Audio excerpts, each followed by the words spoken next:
순종함, 교회의 생존이 달렸다는 설교 제목으로 은혜를 나누고자 합니다. 한 언론지에 이런 아티클이 올라와 있습니다.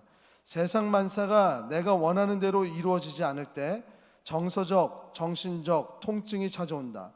무엇을 해서 아니면 하지 않아서 자신을 비난하거나 자신의 무가치하거나 자신에 대한 확신이 부족할 때 우리는 자기 비난의 고통을 겪는다라는 글이었습니다.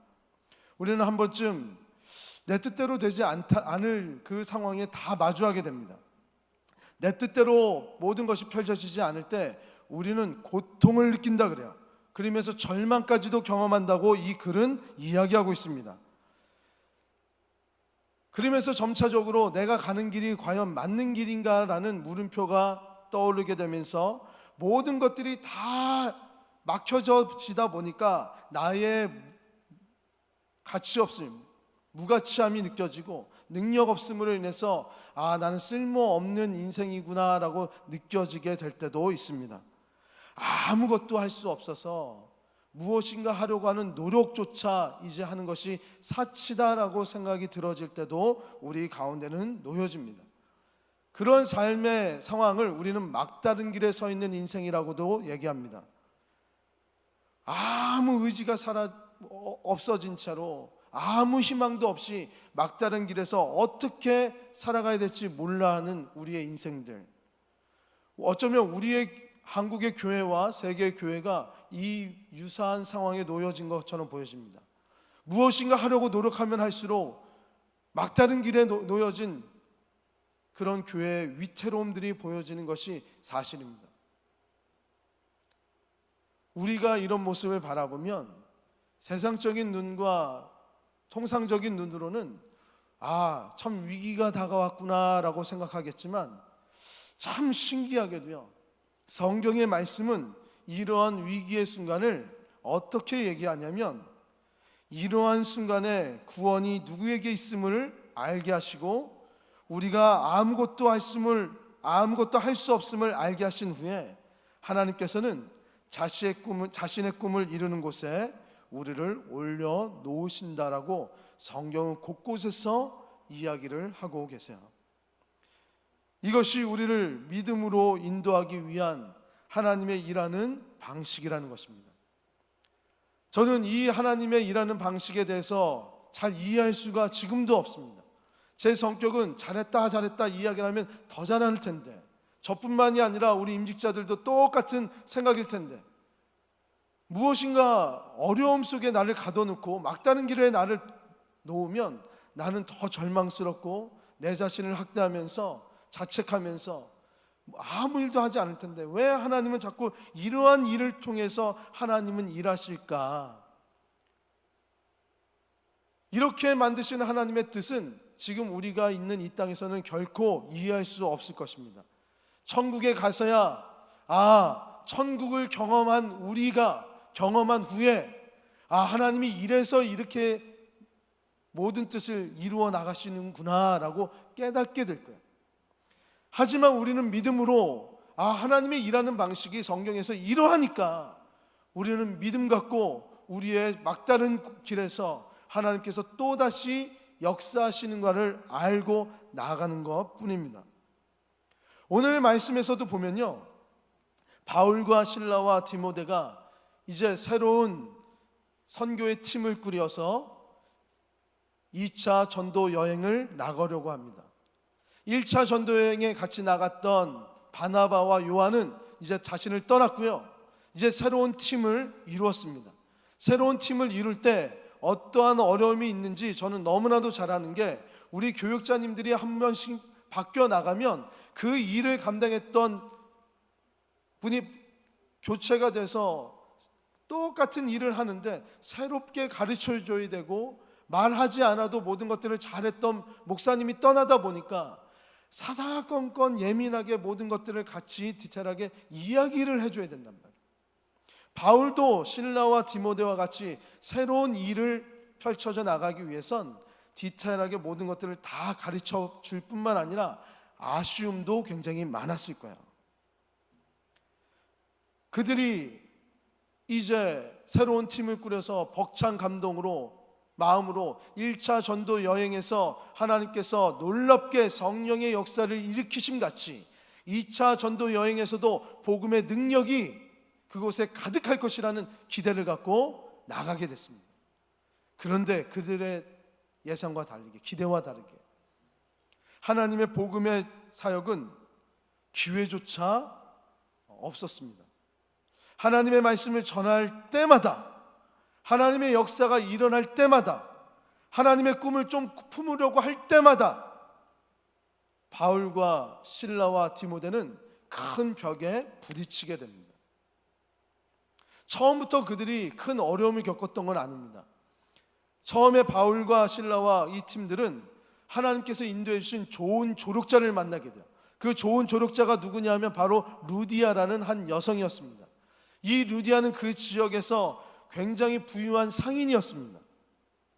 그는 바울의 복음의 사역 통해서 회심한 자였고 예수님의 제자가 되었습니다. 그러면서 바울에게 든든한 물질적 후원을 감당하다고 서원을 합니다.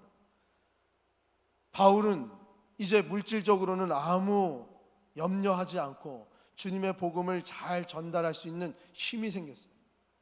불타올랐을 것입니다.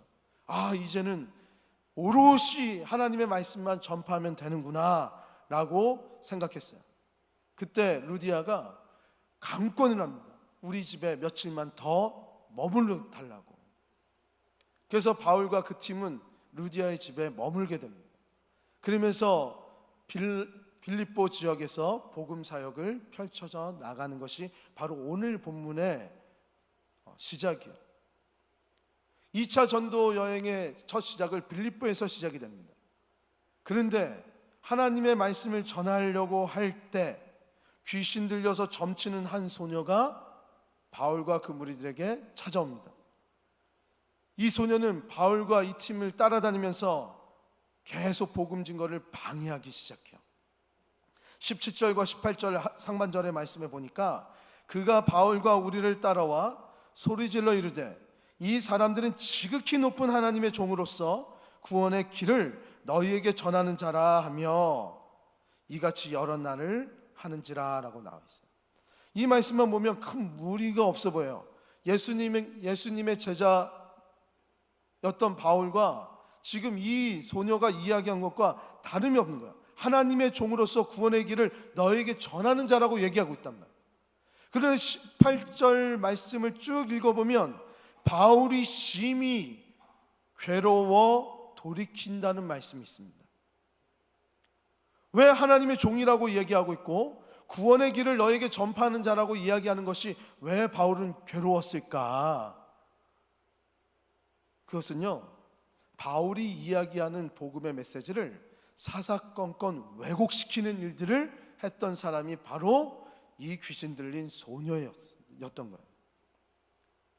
바울이 괴로웠던 것은 지극히 높으신 하나님의 종이라고 했던 것이 우리가 말하는 우리 하나님, 천지를 창조하시고 아담과 하와를 창조하셔서 우리 이 인류의 모든 창조물이 주님의 것이라고 우리가 찬양하는 그 하나님, 예수 그리스도를 이 땅에 오셔서 우리를 사랑하심 같이 우리의 죄의 문제를 다 해결해 주신 그 하나님이 아니라 제우스와 같은 그 지역의 신 중에 하나라고 이야기하고 있는 것입니다. 하나님에 대해서, 예수님에 대해서 이야기할 때마다 이들이 이야기하는 그 하나님은 제우스라고, 이 지역의 신이라고 계속 사사건건 이야기하는 거예요. 그러면서 예수님을 통한 구원이 있다라고 얘기하면 예수님을 통한 이 구원은 건강과 번영과 재산상의 부유함이 이루어지기 위한 구원이라고 계속 그 복음을 왜곡시켜 나갑니다. 복음의 전파를 방해하는 것이 이 귀신 들린 소녀의 일이었어요. 우리는 여기서 한 가지 알 수가 있습니다. 한국교회가 위기 가운데 한계를 느끼는 것, 우리 삶에서 막다른 길에서 우리가 한계라고 느끼는 것들은 바로 왜곡된 진실 때문이라는 거예요. 왜곡된 진실은 우리에게 한계를 느끼게 합니다. 오늘 말씀에서도 보면 물질과 건강과 번성함은 우리에게 너무나도 필요한 것입니다. 우리들은 흔히 이것을 행복을 주는 요소라고 얘기해요. 저는 이것들이 행복의 요소와 무관하다고 얘기하지 않습니다. 굉장히 필요한 것들이요. 근데 잘 생각해 보세요. 행복을 위해선 물질과 건강과 번성함이 필요한 거잖아요. 그럼 반대로요, 물질과 번성함과 건강이 없으면 어떻게 되는 겁니까? 행복의 반대는 무슨 단어입니까? 불행이죠. 불행해지는 거예요. 이것들이 잠깐의 행복을 주는 것은 사실이에요. 하지만 이것들이 또한 우리들에게 없음으로 인해서 불행을 준단 말이에요. 실제로 이 땅에서 행복을 느끼는 사람들이 얼마나 많을까요? 제가 유튜버 중에 좋아하는 한 유튜버가 은퇴를 했습니다. 그 사람은 신사임당이에요. 제가 초기 때부터 이 신사임당의 유튜브 채널을 잘 구독해서 자주 봤습니다. 그는 경제신문의 기자로 시작해서요, 참 많은 일들을 했습니다. 정말 열심히 살았다 그래요. 그래서 어느 순간 100억 대 이상의 자산가가 됩니다. 그러면서 자산가가 됐을 때 자신의 모습을 바라보면서 이제 유튜버를 그만둬야 될 때구나를 깨닫고 은퇴를 합니다. 그래서 최근에 왜 은퇴를 했는지에 대해서 인터뷰를 했어요. 그랬더니 이 사람이 이런 얘기를 해요. 자기는 여러 사람들을 인터뷰하면서 돈 버는 방법들이 어디서 나온지를 알게 됐다는 거예요. 그러면서 그것들을 그대로 따라하다 보니까 돈이 계속 들어오기 시작했다는 거예요. 돈이 들어오면 행복할 줄 알았다는 거예요. 정말 예를 들면 한 은행에서 돈이 많이 쌓여 있으니까, 무한대로 쌓여 있으니까 네가 이 돈을 다 가져가도 된다. 대신 걸어서 집까지 옮겨야 되고 어떠한 도구도 쓰면 안 된다는 거예요. 그래서 자기는 그렇게 무한대로 캐낼 수 있는 은행의 금고에서 돈을 내가 가지고 있을 만큼 집어서 집까지 갖고 올 정도로 내가 깨어있는 그 순간에는 무조건 돈을 벌기 시작했다는 거예요. 그래서 잠을 줄여야만 했다는 거예요. 4시간씩 잤다는 거예요. 3시간씩 잤다는 거예요. 잠을 줄이면 줄일수록 계속 돈은 들어왔다는 거예요. 그러는 어느 순간 행복은 사라지고 불안감이 왔다는 거예요. 그러면서 자기는 최근에 교회를 다니기 시작했다 그래요. 돈을 쫓아나가면 행복할 줄 알았더니 100억대 자산가가 됐을 때랑 10억대 자산가였을 때나 1억대 자산가 때나 자기의 씀씀이는 똑같다는 거예요. 크게 다르지 않았다. 우리는 어떤 면에서는 이 모든 것들로 행복을 얻습니다. 하지만 누구도 모든 면에서의 이 물질과 건강과 번성함이나 행복을 주는 여러 가지 17가지가 있다고 그러고 25가지가 있다고 하고 이야기들을 합니다. 그 모든 것을 다 충족하며 살아간 사람은 단 한 사람도 없습니다. 예전에 제가 서점에서 한 책을 굉장히 인상적이게 봤습니다. 책 표지도 빨간색이고요. 그 제목이 뭐냐면 내 마음이 지옥일 때라는 책이에요. 그 제목을 딱 보자마자 제가 그 책에 눈이 갔고요. 이 책을 사야 되나 말아야 되나 고민하게 됐습니다. 저는 책을 살 때 제목 보고도 사고 제가 평상시 때 보고 싶은 책들도 적어서 가서 사기도 하는데 이름을 딱 보니까 책을 사고 싶은 거예요. 왜 제가 이 책을 사고 싶었을까요? 내 마음이 지옥이었으니까 그때. 여기서 답을 얻을 수 있을 것 같으니까. 근데 머뭇머뭇거렸어요. 결국은 안 샀는데 이 책을 전 그래서 책의 내용이 뭔지 모릅니다. 근데 이 책의 내용을 그 이름을 딱 봤을 때 숨겨졌던 내 마음속의 지옥이 확 일어나는 거예요. 아, 나도 이런 힘듦이 있는데.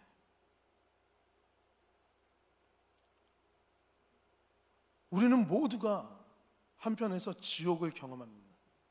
행복의 요소가 있다면 그 행복의 요소는 반대로 말하면 우리에게 지옥을 줄 수 있는 요소 또한 된다는 사실이에요. 양날의 칼 같은 거죠. 행복을 추구하는 삶이 있다면 그 행복을 추구하는 삶에는 반드시 따르는 지옥의 삶도 존재하게 됩니다.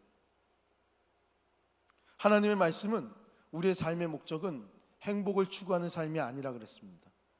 하나님의 영광을 위해서 살아가는 자라 그래요. 우리가 너무나도 잘 알고 있는 쇼펜하우어도 이러한 말에 동감하여 이야기를 합니다. 행복은 삶의 목적이 아니다라는 거예요. 행복을 위해서 살아가는 것이 아니라 우리 믿는 사람들은 하나님께 쓰임받기 위해 살아가는 것입니다. 하나님 위해 쓰임 받으면 하나님께서 그 쓰임 받을 때에 주시는 행복감과 자존감과 만족감으로 우리를 행복하게 해준다는 거예요. 삶의 목적을 두고 올바른 목적을 두고 살아갈 때 우리는 행복을 느끼는 것이지 행복을 위해서 우리는 살아가는 존재들이 아니라는 거예요. 하나님의 창조 때는 하나님의 영광을 위해서 살아가는 자들에게 하나님은 행복을 줄 수 있는 그러한 창조 세계를 만들어 놓으신 거라는 거예요. 믿으십니까? 이 세상은 근데 자꾸 행복해야 된다고 거짓 왜곡된 정보들을 자꾸 우리들에게 줍니다. 돈이 있어야 행복할 수 있다고, 명예가 있어야 행복할 수 있다고, 그것만이 행복이라고. 바울과 선교팀에도 그 말씀에 전파할 때마다 계속 왜곡되는 말씀으로 주위에 있는 사람들을 혼미케 했습니다. 그래서 바울은 심히 괴로웠던 거예요. 이런 왜곡이 일어나는 곳에 우리는 어떻게 대처하며 살아가야 되나. 잘 보시면요, 우리는 우리가 만들어 놓은 위기라고 생각했던 막다른 길들은 실상 존재하지 않을 때가 참 많습니다. 우리가 만드는 벽이고요, 우리가 만들어 놓은 막다른 길입니다. 이렇게 살펴보면, 옆에서 살펴본 분들은 이게 막다른 길이 아닌데 다른 길도 있는데 라고 생각되어질 때가 있습니다. 대부분이 그렇습니다. 죽음을 선택할 정도로 그렇게 막다른 길은 단 한 군데도 없다는 거예요. 그런데 우리 일이 되면 왜곡된 많은 생각들이 우리의 한계 가운데서 내가 더 이상 살 수 없다라는 생각으로 자꾸 매몰되게 만들어요. 위축되게 만들어요. 바울도 말씀이 전파될 때마다 사역이 위축됐을 거예요. 예전 같았으면 바나바와 요한이 알아서 그들을 잘 정리해 줬을 거예요. 바울은 말씀을 전하고 위로의 사람들은 주위에 있는 사람들을 잘 권면하여서 그것이 왜곡된 사실이라고 이야기했을 거예요. 근데 새로 팀을 짠 실라와 디모데는 그렇지 못했던 것 같습니다. 자꾸 동요되기 시작해요. 그런 한계가 느껴질 때 바울과 이 팀은 서로 원망하지 않고요, 그들이 보인 모습이 있습니다. 그들은 바로 예수 그리스도의 이름을 선포하며 그 한계를 뛰어넘습니다. 18절의 말씀입니다. 이같이 여러 날을 하는지라 바울이 심히 괴로워하여 돌이켜 그 귀신에게 이르되 예수 그리스도의 이름으로 내가 내게 명하노니 그에게서 나오라 하니 귀신이 즉시 나오니라 라고 말씀하고 있어요. 아멘이십니까? 예수 그리스도의 이름에는 구원의 능력이 있습니다. 자유의 능력이 있어요. 행복의 힘이 있어요. 믿으십니까? 바울은 오늘 말씀해 보니까 거짓 영을 예수의 이름으로 치유한 사건을 오늘 이야기했단 말이에요. 자신의 한계 안에서 예수의 이름으로 이 한계를 돌파하려고 하다 보니까 거짓 영에 사로잡힌 이 귀신에 사로잡힌 이 소녀에게서 거짓 영이 떠나가는 역사가 일어난 거예요. 우리에게도 한계가 있을 때마다 예수의 이름을 외치며 예수의 이름으로 우리의 한계에서 우리를 매몰지게 만들어주는 모든 것들이 헛거라는 것을 알게 될 때 하나님은 단순히 우리에게만 자유를 주시는 게 아니고요, 우리를 자꾸 한계에 놓이게 하는 거짓 영들까지도 치유하는 역사를 일으켜 주시는 사실입니다. 하나님의 놀라운 역사에 예수의 이름이 사용이 되어졌어요. 완전한 행복과 완전한 자유는 예수님밖에 없음을 오늘 여기 이곳에서 보여주고 있습니다. 하나님의 영이 강하게 임한 거예요. 자신들의 한계가 사라졌습니다. 그리고 소녀까지 치유를 받았습니다. 얼마나 영광스럽습니까? 바울은, 그 팀은 하나님께 영광을 돌리며, 야, 이제 1차 전도 여행처럼 이제 2차 전도 여행도 구름대 같은 사람들이 와서 하나님의 복음을 들으면서 이제 말씀이 전파되겠구나 할 때 또 다른 위기가, 더 큰 위험이 그들에게 몰려오기 시작합니다. 그 위험은 뭐냐면 이 소녀로 인해서 돈을 벌고 있었던 사람들이 찾아오기 시작한 거예요. 소녀는 점을 치면서 돈을 벌었습니다. 그리고 이 소녀가 점치는 것으로 이익을 취하는 세력들이 있었습니다. 근데 당장 이 소녀가 점을 치지 못하니까 자신들의 이익이 없어진 것입니다.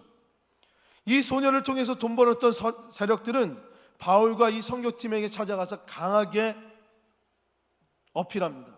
그리고 그들의 복음 사역을 방해하기 시작합니다. 어떻게 방해하냐면 더 큰 세력들을 규합시킵니다. 자신과 뜻을 같이 하는 사람들을 모으기 시작합니다. 그러면서 그 모은 자신들의 힘을 가지고 바울과 이 선교팀을 괴롭게 합니다. 그러면서 결국에는 바울과 실라와 디모데를 고발하기까지 이릅니다. 여전히 그들은요, 구원의 가장 큰 요소가 돈이라고 생각한 것이고요, 여전히 그들은 돈이 행복의 강한 요소라고 느낀 것입니다. 구원이 사라진 것이고요, 행복이 사라진 겁니다. 그게 가만히 있을 수가 없었어요. 자신과 뜻을 같이 하는 사람들을 규합했습니다. 우린 여기서 우리 교회가, 우리 개인이 느끼는 그 또 다른 한계의 점을 발견할 수 있어요. 그것은 뭐냐면 사회의 묵시적 합의 때문에 우리 개인은, 교회는 한계를 느낀다는 거예요. 사회적인 합의가 진리가 될 수 없습니다. 저는 사회적인 그 합의를 무시하는 거 아니에요. 사회적인 합의를 통해서 도덕이라는 게 일어납니다. 하지만 사회적 합의는 시대마다, 상황마다 바뀌어져 나갑니다. 절대 사회적 합의를 진리라고 얘기하는 사람 없습니다. 자신이 어떤 위치에 놓여져 있는가에 따라서도 요즘 세태를 바라보면요, 가관이죠. 예전에는 이렇게 이야기했던 사람이 지금은 또 다른 얘기를 합니다. 왜? 사회적 합의가, 자신들의 합의가 달라진 거예요. 사회적 합의를 이룬 공동체는 사회적으로, 정치적으로, 종교적으로 모이기 시작합니다. 이렇게 합의를 이룬 공동체는 점차 자신들의 세력들을 강화시키면서 자신들을 기득권으로 만들려고 합니다. 자신들이 기득권이 된 그 이상 이 기득권을 놓치지 않고자 지키고자 노력합니다. 이러한 모습들이 계속 반복되어지고 오래 지속되면 그러한 단체나 사회나 국가는 한계에 도달하게 마련입니다. 우리 교회도요, 이런 사회적인 합의가 많이 들어오게 됐습니다. 사회적으로 합의를 이룬 많은 내용들이 교회에 침투하기 시작했습니다. 그것이 세속화입니다. 교회의 세속화가 다른 것이 아닙니다. 이 세상의 합의가 하나님의 말씀보다 우선되어질 수가 없다는 거예요. 우리는 하나님의 나라에서 하나님의 복음을 가지고 살아가는 자들입니다. 하나님의 복음대로 살아가고자 하는 사람들이 말씀이 없어요. 하나님의 말씀을 알지를 못해요. 무엇이 하나님의 뜻인가를 분별하려면 도덕적인 것을 생각하면서 이것이 하나님의 뜻이라고 이야기하며 그것을 고스란히 한국 교회로 갖고 와서 그걸 외치기만 하는 겁니다. 그런데 오늘 말씀에도 이렇게 보면요, 바울이 전도하면서 빌립보 지역에서 말씀을 해갈 때 그들이 이야기한 것은 우리의 풍습과 다른 것을 이야기하고 있다는 거예요. 빌립보 지역은 어떤 풍속을 갖고 있었냐면 로마의 식민지였습니다. 그러니까 로마의 법을 따라야 됐던 거예요.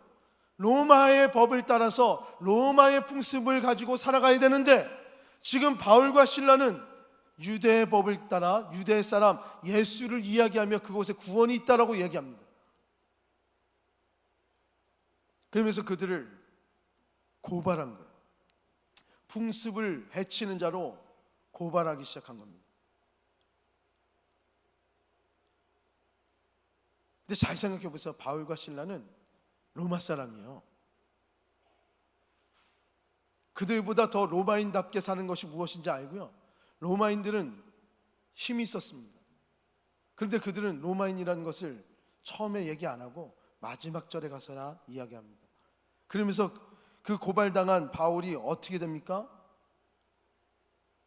그 지역의 합의에 이루어진 대로 그들은 옥에 가두어져 갔고 옷은 찢겨졌고 매를 맞기 시작합니다.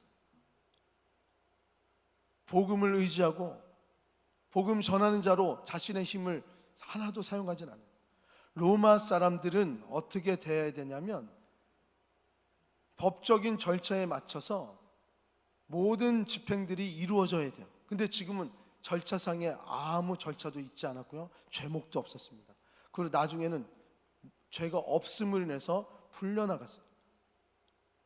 그래서 오늘 마지막에 말씀에 너희가 어찌하여 나를 그냥 가라고 하느냐, 너희들이 와서 나를 데리고 나가라 했을 때 주객이 약한 자가 강하게 되는 역사가 일어난 거예요. 그런 힘이 있었음에도 불구하고 바울은 자기가 로마인이라고 이야기하지 않았습니다.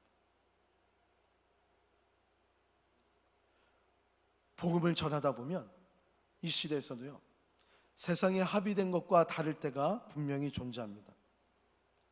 하나님의 말씀대로 살아간다고 하지만 우리는 제일 먼저 떠올려지는 게 사회적인 합의예요. 곳곳에서 우리는 그런 모습들을 발견하게 됩니다. 그렇게 상처받는 분들이 보여집니다. 하나님의 복음을 갖고 살아가면 세상에 미움을 받을 수밖에 없습니다. 그러다 보니까 우리는 미움을 받는 것을 두려워한 나머지 우리는 이 한 가지만 생각합니다. 우리는 세상의 빛이라고 하시지 않았냐고, 세상이 칭찬을 하는 교회가 되어야 된다고 이야기를 하면서 우리의 진리를 수호하지 못할 때가 너무나도 많답니다.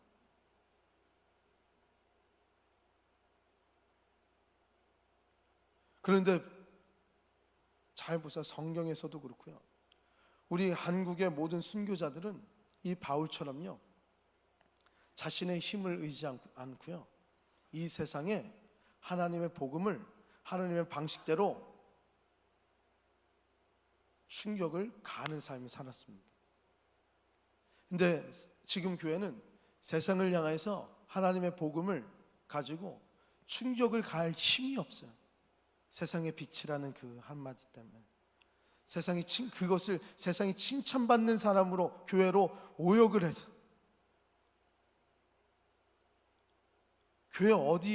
초대교회가 칭찬을 받았습니까? 계속 그 면면들은 있죠. 교회는 계속 세상과 충돌해야 복음의 전파가 일어나는데도 불구하고 우리는 세상에 충격을 가할 만한 복음이 없습니다. 힘이 없습니다. 말씀대로 순종하는 순종함이 사라졌습니다. 나의 힘을 의지하려고 하고 있고요, 나의 지혜를 생각하려고 했고요, 사회적인 합의에 의해서 교회를 운영하고자 하는 노력들이 너무나도 많아진 세대가 되었다는 거예요. 그러할 때 우리는 어떻게 해야 하는가? 우리 개인들은 이러한 사회적인 합의 안에서 왕따가 되고 이지매가 되고 여러 가지로 인해서 고통받을 때 우리는 어떻게 해야 되는가? 그 한계에서 바울은 25절의 말씀에 우리가 나갈 방향을 보여주고 계세요. 다 같이 한번 읽어보도록 하겠습니다. 시작.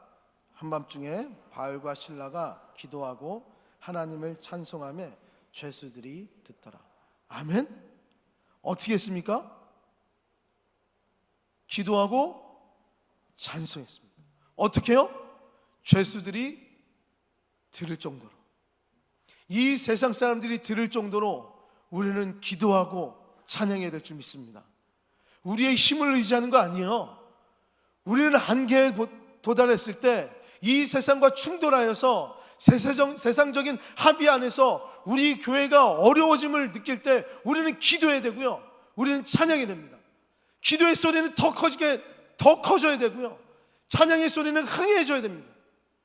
그런데 지금 교회의 위기가 뭐냐면 기도가 사라지고 찬양이 사라지고 말씀이 사라진 상태에서 세상이 칭찬만 받으려고 세상의 정의 합의를 쫓아서 이곳저곳을 기웃기웃거리는 그러한 크리스찬들이 너무나도 많기 때문에 복음의 전파가 일어나지 않고 교회는 계속 위기 가운데 일어나게 됐다는 거예요. 바울과 신라는 자신이 가지고 있는 힘을 의지하지 않았습니다. 하나님을 찬양했다는 것은 뭐예요? 세상적인 합의로 이루어진 이 세상의 질서를 쫓는 것이 아니라 하나님의 법이 우선되어짐을 고백하면서 그 만왕의 왕 되신 하나님을 찬양하는 거 아닙니까? 그들의 기도했다는 것은 무엇입니까? 그 가운데 역사하신 하나님께서 신적 계획을 통해서 우리를 자유케 하신다는 것을 믿은 거 아닙니까? 예수님이 이 땅에 직접 내려오셔서 우리의 죄의 문제를 해결했듯이. 아멘. 근데 실제로요, 그 믿음 갖고 기도를 했더니 어떤 일이 일어났냐면 26절의 말씀입니다. 이에 갑자기 큰 지진이 나서 옥토가 움직이고 문이 곧 다 열리며 모든 사람이 매인 것이 다 벗어진지라. 놀라운 일이 일어났습니다. 이 세상의 질서에 하나님이 개입하신 거예요.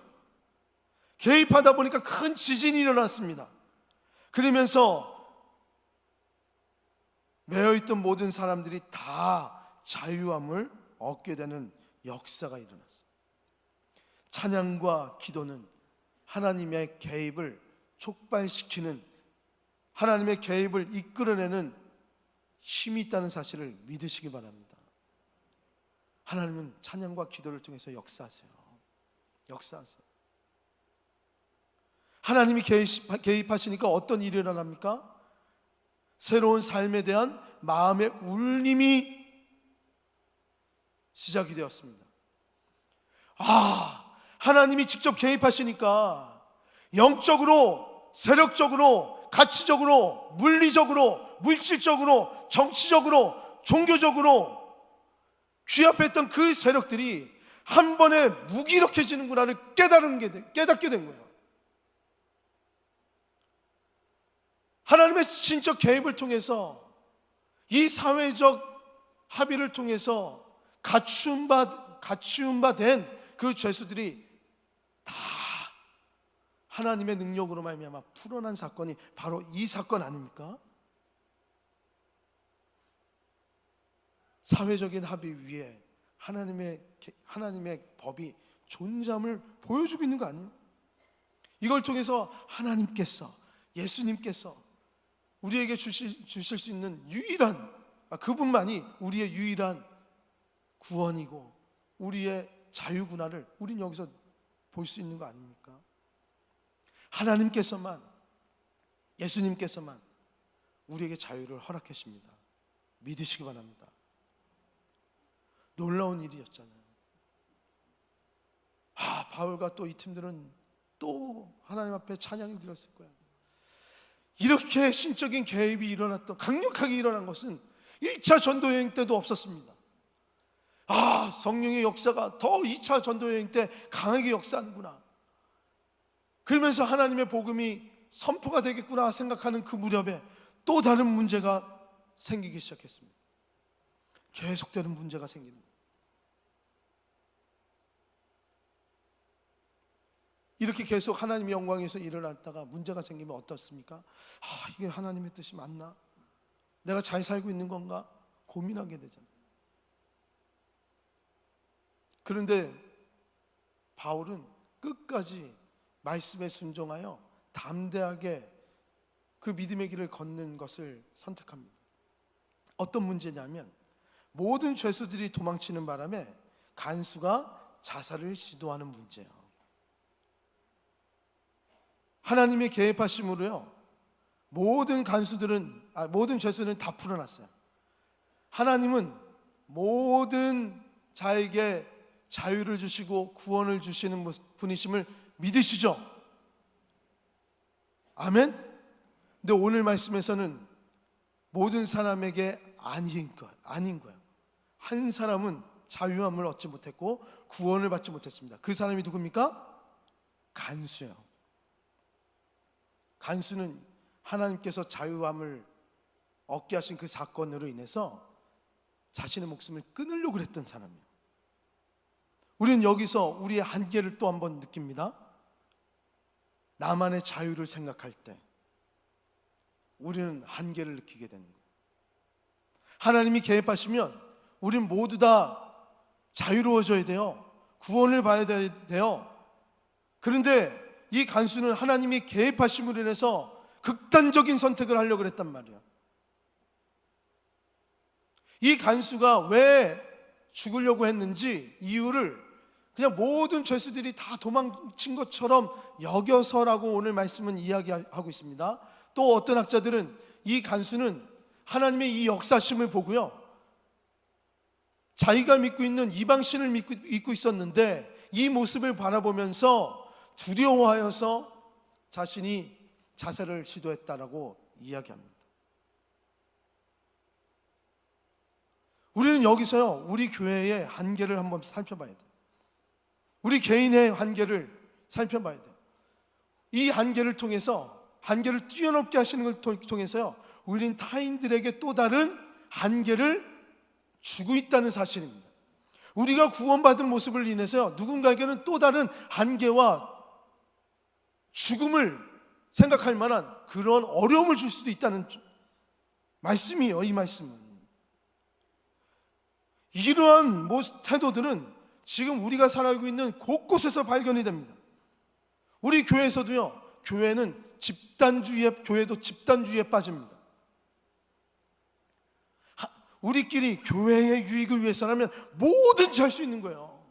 법을 어겨도 되는 거예요. 투쟁을 해도 되는 거예요. 왜? 하나님의 뜻이니까. 어떤 심한 말이라도 아무 문제 없는 거예요. 왜? 나는 진리를 얘기했어요. 그 받아들인 사람이 문제지, 내가 진리를 얘기했는데 난 하나님의 사용받는 사람으로서 다 얘기한 거예요. 근데 그 얘기를 듣는 사람은 너무 괴롭죠. 상처가 깊죠. 죽음을 생각하고 싶을 때도 있죠. 뭐 저런 사람들이 다 있나 생각되어질 때도 있죠.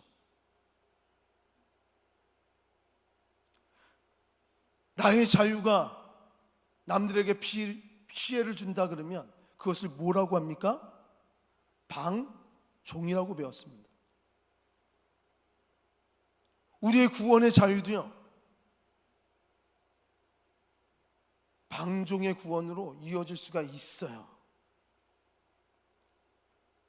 나의 자유가 남들에게 상처를 줄 수 있고요, 나의 흥함이 남들에게 괴로움을 줄 수 있어요. 이건 우리 회사 생활을 하시는 분은 너무 잘 알 거예요.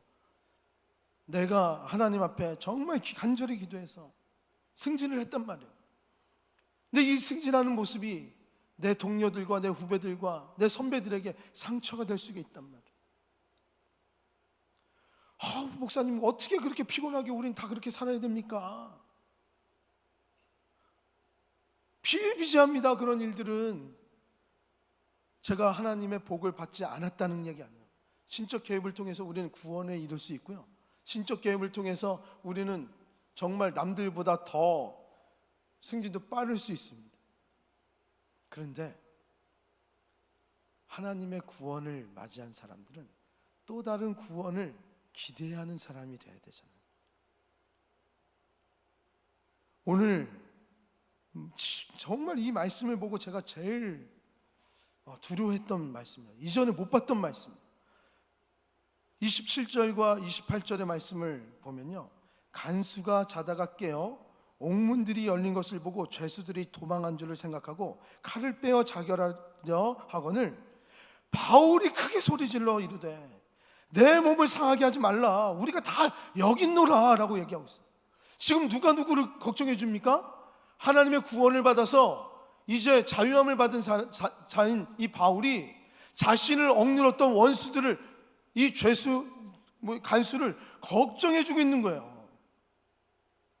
나의 형통함을 인해서 상처받을 만한 사람들을 살피는 것이 바로 바울이었다는 거예요. 오늘 말씀에 보니까 바울과 실라와 이를 포함한 모든 죄수들이 도망하지 않았습니다. 오늘 말씀에 보니까 오히려 간수를 위해서 그의 몸의 상함을 걱정해 주고 있어요. 이러한 세상과 다른 모습을 보면서 이 간수는 새로운 울림을 얻었습니다.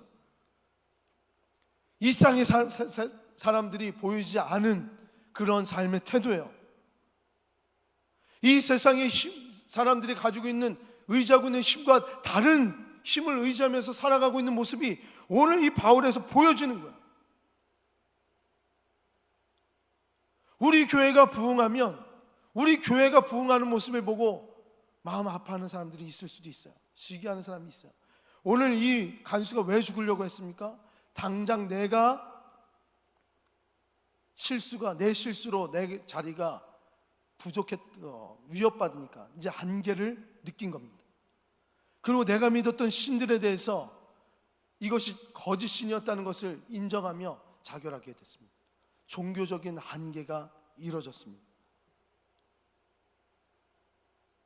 바울과 실라가 자신들의 한계를 느낀 것처럼요, 자신들이 구원받았을 때 이 구원받음을 인해서 모두가 기뻐하는 것이 아니라 우리의 주위 있는 사람들이 또 다른 한계를 느끼게 된다. 그럴 때 바울은 어떻게 했습니까? 자신이 한계를 느꼈을 때 예수의 이름을 외치고 왜곡된 것들을 새롭게 잡아나가고 찬양을 한 것처럼 똑같이 이 간수에게도 복음을 증거합니다. 이 간수가 한계가 느껴졌을 때, 똑같이 한계가 느껴졌을 때 하나님께서 온전히 우리의 삶을 들어 하나님의 역사의 도구로 사용하심 같이 이 간수에게도 똑같이 행해서 복음을 전합니다.